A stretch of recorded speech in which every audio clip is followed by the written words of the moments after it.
ಇಳಿದು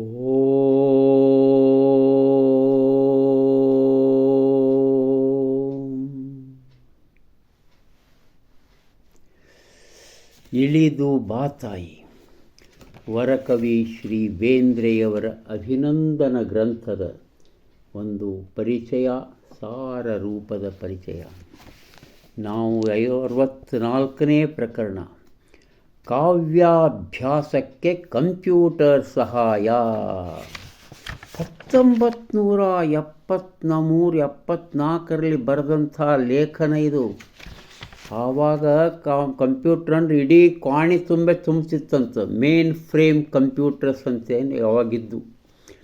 ನಮ್ಮ ಮಾನ್ಯ ಶ್ರೀ ಶ್ರೀನಿವಾಸ್ ಹಾವನೂರವರು ಟಾಟಾ ಇನ್ಸ್ಟಿಟ್ಯೂಟ್ ಆಫ್ ಫಂಡಮೆಂಟಲ್ ರಿಸರ್ಚ್ನಲ್ಲಿ ಗ್ರಂಥಪಾಲಕರಾಗಿದ್ದರು. ಹೀಗಾಗಿ ಆವಾಗನೇ ಅವರಿಗೆ ಕಂಪ್ಯೂಟರದ ಆ ಜ್ಞಾನ ದೊರಕಿಬಿಟ್ಟಿತ್ತು.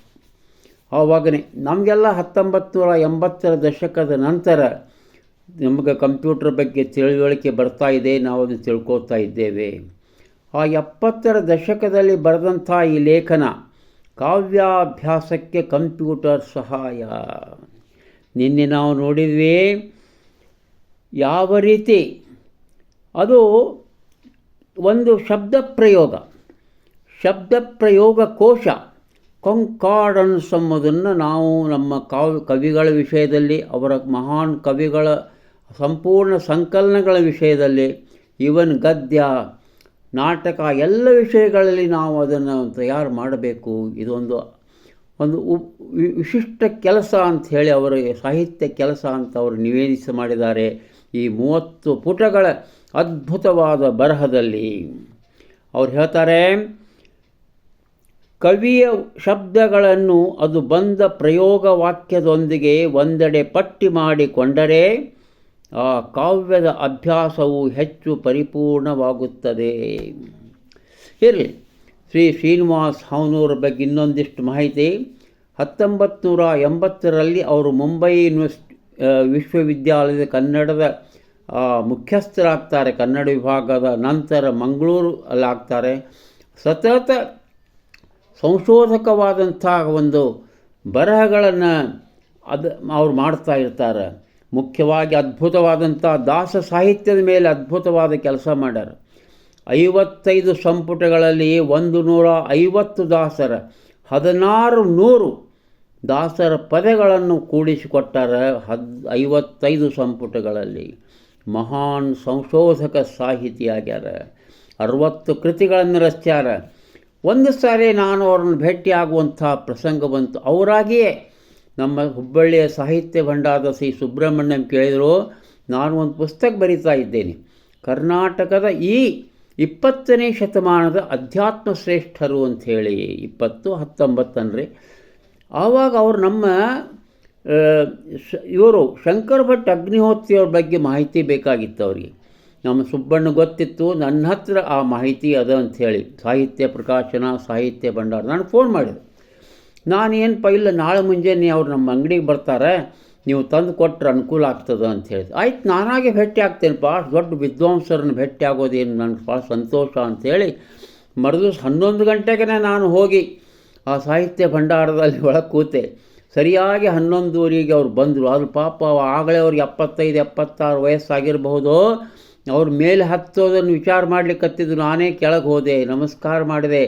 ಆ 4 ಪುಸ್ತಕಗಳನ್ನು ಆವಾಗ ಕೊಟ್ಬಿಟ್ಟೆ. ಶ್ರೀ ಶಂಕರ ಭಟ್ ಅಗ್ನಿಹೋತ್ರಿಯ ಬಗ್ಗಿದ್ದಂಥ ಆ ಶತಮಾನೋತ್ಸವ ಸಂಚಿಕೆ, ಆ ಕರ್ನಾಟಕದ ಪರಮಹಂಸರು, ಆಮೇಲೆ ಅವ್ರದ್ದು ಆತ್ಮಜ್ಞಾನ ಲಹರಿ ಪುಸ್ತಕ, ಇನ್ನೂ 3-4 ಪುಸ್ತಕ ಕೊಟ್ಬಿಟ್ಟೆ. ಆಗ ಅವರೊಂದು ಮಾತು ಹೇಳಿದ್ರು ನನಗೆ, ನಾನು ಈ ಗ್ರಂಥವನ್ನು ಬರಿತಾ ಇದ್ದೇನೆ, ಕರ್ನಾಟಕದ ಅಧ್ಯಾತ್ಮ ಪುರುಷರು, ಶ್ರೇಷ್ಠರು, ಸಂತರು ಹೀಗೇನೆ ಹೇಳಿದರು. ಅದು ಬಂದಾಗ ನಿಮಗೊಂದು ಪ್ರತಿ ಕೊಡ್ತೇನೆ, ಈ ಪುಸ್ತಕಗಳನ್ನು ಮರಳಿ ಕೊಡ್ತೇನೆ ಅಂಥೇಳಿ. ಆದರೆ ಅದು ಆಗಲಿಲ್ಲ. ಇರಲಿ, ಏನು ತಪ್ಪಿಲ್ಲ. ಆ ಶ್ರೇಷ್ಠರ ಕೈಗೆ ನಾನು ಆ ಪುಸ್ತಕಗಳನ್ನು ಕೊಟ್ಟನೆಲ್ಲ, ಅದು ನನಗೆ ಭಾಳ ಸಂತೋಷವನ್ನು ತಂತು. ಮುಂದೆ 20 ವರ್ಷಗಳ ನಂತರ ಈಗ ನಾನು ಮತ್ತು ನಮ್ಮ ಸದ್ಗುರು ಶ್ರೀ ಶಂಕರ ಭಟ್ ಅಗ್ನಿಹೋತ್ರಿಯವ್ರ ಜೀವನ ದರ್ಶನವನ್ನು ನಾನು ಬರೆದೆ. ಬೇರೆ ಬೇರೆ ನಮ್ಮ ಮನೆತನದ ಕೆಲವರ ಸಹಾಯದಿಂದ ಪುಸ್ತಕಗಳನ್ನು ಪಡೆದು ನಮ್ಮ ತಂಗಿ, ಆಮೇಲೆ ನಮ್ಮ ಬಂಧುಗಳು ಬಾಂಧವರು, ವಿಶ್ವೇಶ್ವರ ವೇದಮೂರ್ತಿ ವಿಶ್ವೇಶ್ವರ ದೀಕ್ಷಿತ್ ರಾಣೆಬೆನ್ನೂರು ಅವರು ಸಾಕಷ್ಟು ಸಹಾಯ ಮಾಡಿದ್ದಕ್ಕೆ ಆ ಪುಸ್ತಕವನ್ನು ಇತ್ತೀಚೆಗೆ ನಾನು ಪ್ರಕಟ ಮಾಡಿದೆ. ನನಗೆ ಭಾಳ ಸಂತೋಷ ಆಗ್ತಾ ಇರಲಿ, ಏನು ತಪ್ಪಿಲ್ಲ. ಈಗ ನಾವು ಮರಳಿ ಆವಾಗ ನಾನು ಹಾವನೂರವ್ರು ಭೇಟಿಯಾಗಿದ್ದೆ. ಮುಂದೆ ಅವ್ರು 3-4 ವರ್ಷ ಇಷ್ಟ ಬದುಕಿದ್ದಾರೆ. ಅವ್ರ ಬದುಕಿ ಏಪ್ರಿಲ್ 10, 2010 ಅವರು ನಮ್ಮಿಂದ ದೂರ ಆದರು ಅಂತ ಹೇಳಲಿಕ್ಕೆ ನಾನು ಬಯಸ್ತೇನೆ. ಅದ್ಭುತವಾದ ಸಂಶೋಧಕ ಸಾಹಿತಿ, ಅದ್ಭುತವಾದ ವ್ಯಕ್ತಿತ್ವ ಇದ್ದಂಥ, ಅತ್ಯಂತ ಹುರುಪಿನಿಂದ ಅಡ್ಡಾಡ್ತಿದ್ದಂಥ ಸಂಶೋಧಕ ಸಾಹಿತಿ ಅವರಿಗೆ ನನ್ನ ನಮಸ್ಕಾರಗಳನ್ನು. ಇದು ನೋಡಿರಿ, ಕಾವ್ಯಾಭ್ಯಾಸಕ್ಕೆ ಕಂಪ್ಯೂಟರ್ ಸಹಾಯ. ಇದು ಆವಾಗಿನ ಕಾಲಕ್ಕೆ ಬರೆದಿದ್ರಿ. ಆವಾಗ ಎಂಥ ಕಂಪ್ಯೂಟರ್ ರೀ, ಅವು ಮೇನ್ ಫ್ರೇಮ್ ಕಂಪ್ಯೂಟರ್ಸ್ ಇಡೀ ಕ್ವಾಣಿ ಎಲ್ಲ ತುಂಬ್ಕೋತಿದ್ವಂಥವು. ಆದರೆ ಇವತ್ತೇನಾಗ್ಯದ, ಸಣ್ಣ ಇದ್ರೊಳಗೆ ಒಂದು ಲ್ಯಾಪ್ಟಾಪು, ಮೊಬೈಲು, ಡೆಸ್ಕ್ಟಾಪು, ಅದು ಇದು ಟ್ಯಾಬ್ಲೆಟ್ಟು ಎಲ್ಲದರೊಳಗೆ ನಿಮ್ಗೆ ಏನು ಬೇಕಾದ ಮಾಹಿತಿ ಸಿಗ್ತದೆ.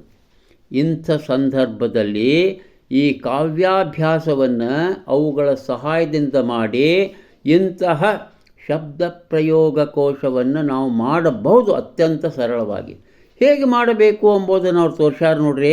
ಬೇಂದ್ರೆ ಅವ್ರ ಬಗ್ಗೆ ಹೇಳ್ತಾರೆ. ಅವರು ಆ ಒಂದು ಕವನದ ಒಂದು ಸಾಲನ್ನು ಹೇಳ್ತಾರೆ, ನನ್ನ ಹರಣ ನಿನಗೆ ಶರಣ ಸಕಲ ಕಾರ್ಯ ಕಾರಣ.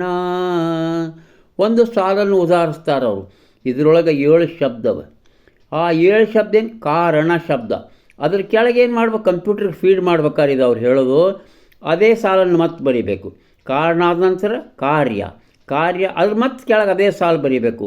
ಆಮೇಲೆ ನನ್ನ ಅದ್ರ ಕೆಳಗೆ ಅದೇ ಸಾಲು ಬರೀಬೇಕು. ಹೀಗೆ ಮಾಡ್ಕೋತ ಆ ಸಾಲಿನಲ್ಲಿ ಇರುವಂಥ ಶಬ್ದಗಳು ಅದು ಯಾವ ಸಾಲು ಅಂತ, ಹೀಗೆ ಇಡೀ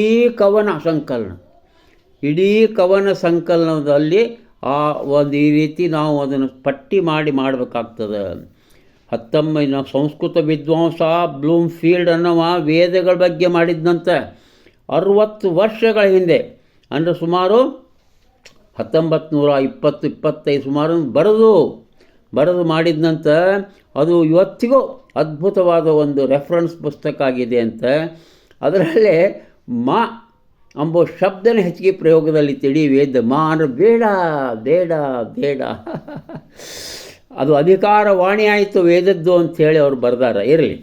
ಆಮೇಲೆ ನಿಮ್ಗೆ ಆಶ್ಚರ್ಯ ಅನ್ನಿಸ್ಬೇಕಂದ್ರೆ ಆ ಕವಿಗಳ ನಿಸರ್ಗ ವರ್ಣನೆ, ದೇಶಾಭಿಮಾನ, ಸಾಮಾಜಿಕ ಪ್ರಜ್ಞೆ, ವರ್ಣನೆ, ಒಲುಮೆ, ಪ್ರೀತಿ, ಆ ಕವಿಗೆ ಒಳಗಿನಿಂದ ಏನು ಒಳಗೆ ಬಿದ್ದದೋ ಅವನ್ನೆಲ್ಲವುಗಳನ್ನು ಆ ಶಬ್ದ ರೂಪದಲ್ಲಿ ಇರ್ತಾವಲ್ಲ, ಅವುಗಳನ್ನು ಈ ಶಬ್ದ ಪ್ರಯೋಗ ಕೋಶ ತಯಾರು ಮಾಡಿದಾಗ ಭಾಳ ಅದ್ಭುತವಾಗಿ ನಮಗೆ ಎದ್ದು ಕಾಣಿಸ್ತದೆ ಅಂತ ಬರಿತಾ ಇದ್ದಾರೆ ಇವರು ಶ್ರೀಯವರು. ಆಮೇಲೆ ಕೆಲವರು ಶಿಷ್ಯಂದಿರ್ತಾರಲ್ಲ, ನಮ್ಮ ಈ ಪ್ರಮುಖ ಕವಿಗೆ ಸಂಬಂಧಿಸಿದ ಶಬ್ದ ಪ್ರಯೋಗ ಕೋಶವು ಸಿದ್ಧವಾದರೆ ಅದರ ಸಹಾಯದಿಂದ ಈ ಕವಿ ಎಷ್ಟರ ಮಟ್ಟಿಗೆ ಇತರರ ಮೇಲೆ ಪ್ರಭಾವ ಮಾಡಿದ್ದಾನೆ ಅಂತ. ಉದಾಹರಣೆಗೆ ಬೇಂದ್ರೆ ಅವರು ಗೋಕಾಕರ ಮೇಲೆ, ಮುಗುಳಿಯವರ ಮೇಲೆ, ಮಧುಚನ್ನರ ಮೇಲೆ, ಕಂಬಾರರ ಮೇಲೆ ಹೇಗೆ ಪ್ರಭಾವ ಮಾಡಿದ್ದಾರೆ ಎಂಬುದನ್ನು ನಾವು ಅತ್ಯಂತ ಹಗುರು ಕಂಡು ಹಿಡಿಯಬಹುದು ಅಂತ ಬರಿತಾ ಇದ್ದಾರೆ. ಶಬ್ದ ಪ್ರಯೋಗ ಬರೀ ಕಾವ್ಯಕ್ಕಲ್ಲ, ಗದ್ಯಕ್ಕೆ, ನಾಟಕಕ್ಕೂ ಅದನ್ನು ಮಾಡಬಹುದು ಅಂಥೇಳಿ ಅದ್ಭುತವಾದ ಒಂದು ಸೂಚನೆಯನ್ನು ಕೊಟ್ಟಿದ್ದಾರೆ. ಆಮೇಲೆ ಇನ್ನೊಂದು ಅದ್ಭುತವಾದ ವಿಚಾರವನ್ನು ಅವರು ಹೇಳ್ತಾ ಇದ್ದಾರೆ. ಶಬ್ದ ಪ್ರಯೋಗ ಕೋಶವು ಅಭ್ಯಾಸಿಯ ವೇಳೆ ಮತ್ತು ಶ್ರಮವನ್ನು ಉಳಿಸುತ್ತದೆ. ನೀವು ಆಳವಾಗಿ ಆ ಕವನವನ್ನು ಅಭ್ಯಾಸ ಮಾಡಬೇಕಾದ್ರೆ ಈ ಶಬ್ದ ಪ್ರಯೋಗ ಕೋಶದಿಂದ ಅದ್ಭುತವಾದಂಥ ಒಂದು ಆ ಕವಿಯ ಭಾಷೆ, ಕವಿಯ ಒಂದು ವಿಚಾರ, ಆ ಕವಿಯ ಉದ್ದೇಶ ಗೊತ್ತಾಗ್ತದೆ ಅಂತ ಹೇಳ್ತಾರೆ. ಇದರ ಪ್ರಯೋಜನ ಭಾಳದ ಅಂತ ಹೇಳ್ತಾರೆ. ಭಾಳಷ್ಟು ಜನರು ಇದ್ರ ಬಗ್ಗೆ ವಿಚಾರ ಮಾಡೇ ಇಲ್ಲ ಅಂತ ಹೇಳ್ತಾರೆ. ಸಾರ್ವಕಾಲಿಕದ ಅಂತ ಹೇಳ್ತಾರೆ ಇದ್ರ ಬಗ್ಗೆ. ಶೇಕ್ಸ್ಪಿಯರ, ಮಿಲ್ಟನ್ನ ಎಲ್ಲ ಪ್ರಮುಖ ಆಂಗ್ಲ ಕವಿಗಳ ಕೃತಿಗಳಿಗೆ ಶಬ್ದಕೋಶಗಳಿವೆ. ಪುರಾತನ ಗ್ರಂಥಗಳಾದಂಥ ವೇದ, ಉಪನಿಷತ್ತು, ಬೈಬಲ್, ಭಗವದ್ಗೀತೆ ಇವೆಲ್ಲವೂ ಶಬ್ದಕೋಶ ಪದಕೋಶಗಳು ಅವ ಅಂತ ಹೇಳ್ತಾರೆ. ಇವನ್ ಮಾವನ ಸೂತ್ರಕ್ಕೂ ಶಬ್ದಕೋಶಗಳು ತಯಾರಾಗಿ ಹೇಳ್ತವೆ.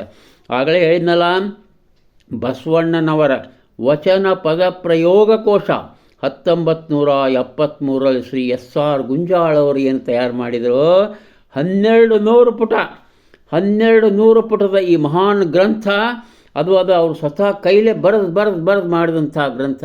ಮತ್ತೆ ನಾಳೆ ನೋಡುವ. ನಮಸ್ಕಾರ.